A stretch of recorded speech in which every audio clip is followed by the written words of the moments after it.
So now, let's look at how enzymes actually work. Let's look at their working mechanism. Now, these are two substrates or pieces of reactants that want to join together. This is our enzyme. If you look at the enzyme, it has this very special shape here, which allows the substrate to fit into. We call this part of the enzyme the active site. So for all enzymes, different enzymes have different shape of their active site, and that's why different enzymes can cause different reactions to happen. So for the reaction to start, the substrate here, they have to combine with the enzyme, okay? Because the function of the enzyme is to bring the substrate together, so the reaction will start more easily. After they combine, we call this the enzyme-substrate complex. When this is formed, the reaction will then take place among the substrate. And after the reaction, we form a product. So the product will leave the enzyme.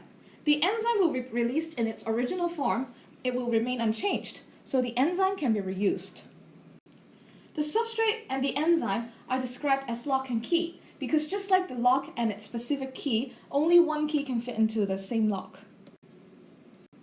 Now there are a few things you need to know about the properties of enzymes. First of all, the actions of enzymes are specific. One enzyme is only for one reaction. Do you know why? Yes, because each enzyme has its own active site of its specific shape. Secondly, enzymes, they are reusable. So do you know why? That's because enzymes are not changed during the reaction, so only the reactants will change. This also explains why enzymes are only needed in small amounts, because they don't change after the reaction and they can be reused, so you don't need a large amount of it. Finally, all enzymes, they are made of protein.